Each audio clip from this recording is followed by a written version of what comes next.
Tree of Life. Kung tawagin ang puno ng niyog dahil halos lahat ng parte ay magagamit. Mula sa matibay na bao, pinong bunot hanggang sa dahon at tangkay, ang bawat bahagi ng niyog ay nagiging kapaki-pakinabang. Sa bawat sulok ng Pilipinas, ang coconut tree ay hindi lamang pinagkukunan ng pagkain. Ito rin ay pinagmumulan ng sining at kabuhayan. Mula sa Mako Rabbit Raisers Agriculture Cooperative sa bayan ng Mako, Davao de Oro, makikita ang kwento ng sipag, pag-asa at ng kakayahang gawing mahalaga ang isang simpleng bagay. Dito, ang bao na niyog ay hindi lang likas na yaman. Ito ay sining.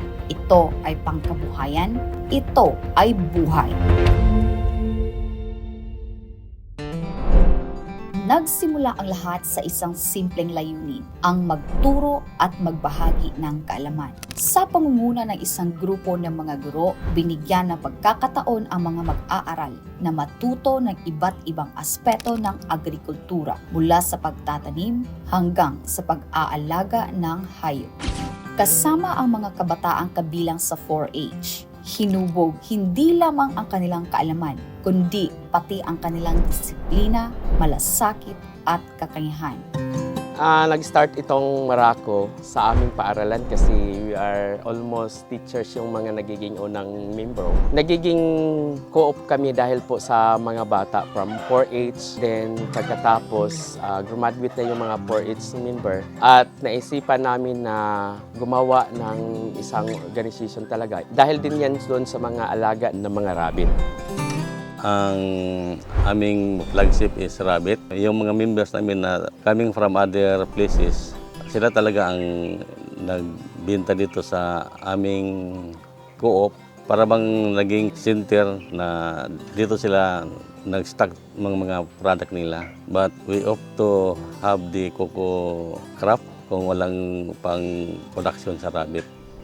Sa likod ng bawat likha mula sa coconut tree, may isang local artist na nagbibigay buhay sa simpleng material. Sa kanyang husay at tiyaga, ang bao na niyog ay nagiging sining, natatangi, makabuluhan at tunay na gawang Pilipino. Kilalanin natin ang taong nasa likod ng mga natatanging coconut handicrafts, isang artist na patuloy na nagbibigay dangal sa gawang Pilipino. Before me nag-venture into coco handicrafts, artist na jud ko ma'am ga paint ko into painting and also making small crafts but hindi pa siya related ng coconut shell. Since 2024, meron na po kaming mga maliliit lang na mga crafts na ginagawa. Kapag may mga exhibit, ginagawa talaga namin na yung best na makahabol kami ng mga deadlines. Masali kami ng mga exhibit like Agri-Trade Fair sa LGU po ng Mako at saka minsan po sa province. And yung isa din nung sa Davao City. At sa bawat karanasang kanilang natamo, mas lalo pang tumibay ang kanilang kaalaman at kumpiyansa. Ngunit, hindi dito nagtatapos ang kanilang paglalakbay. Mula sa pagpapakita ng kanilang talento, ngayon ay ibinabahagi naman nila ito sa iba. Ipinapasa ang kaalaman at itinuturo ang proseso ng paglikha ng mga handicrafts mula sa bao ng niyog.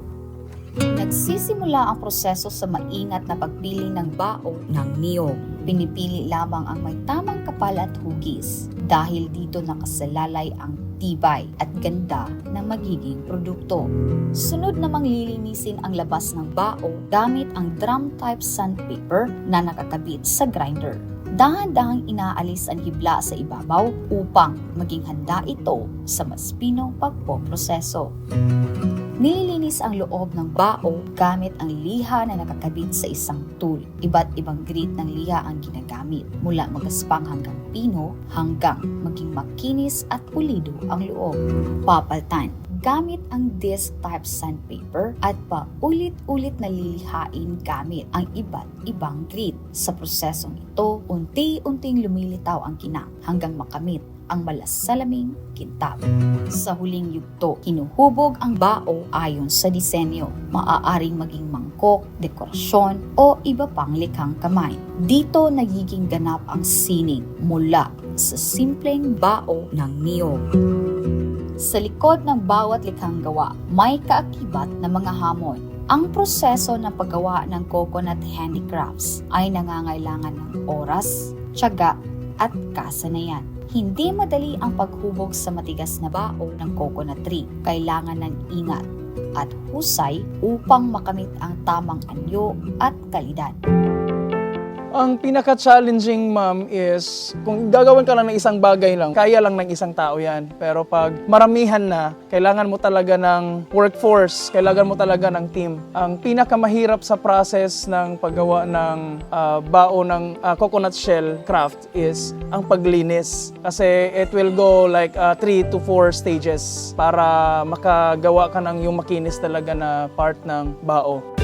Ang Maraco ay kinikilala bilang isa sa mga Learning Sites for Agriculture o LSA, isang lugar kung saan ang kaalaman ay isinasabuhay at ibinabahagi sa komunidad. Sa tulong ng Agriculture Training Institute o ATI-11 sa ilalim ng Coconut Farmers and Industry Development Plan in the Philippines o CFIDP at ng probinsya ng Davao de Oro, nagsagawa sila ng mga pagsasanay at seminars ukol sa iba't ibang coconut byproducts. Sa pamamagitan ng mga ito, mas pinalawak nila ang kaalaman at kakayahan ng mga mag-aaral at maging ng buong komunidad. Sa tulong ng ETI, nakapag-purchase kami ng 7 equipment para doon sa ating handicraft sa kuko. Napakalaking tulong dahil instead na linisin natin manually yung niyog, naging madali dahil meron na tayong mga equipment.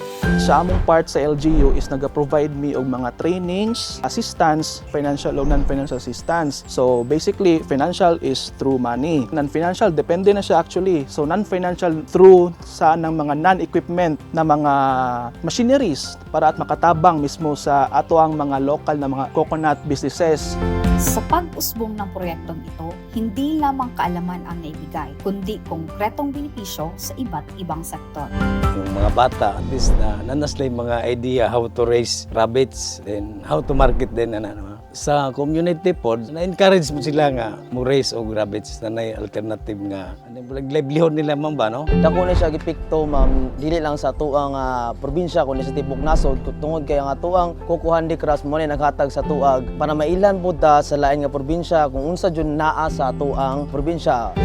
Ang dating itinatapon na bao ay nagiging isang mahalagang produkto, pinaghalong tradisyon, talento at sipag. Sa Mako, Davao de Oro, ang bawat likhang mula sa bao ng niyog ay hindi lang palamuti. Ito ay kuwento ng kabuhayan at pagkakakilanlan. Isang paalala na sa tamang kamay, ang simpleng bagay ay nagiging sining.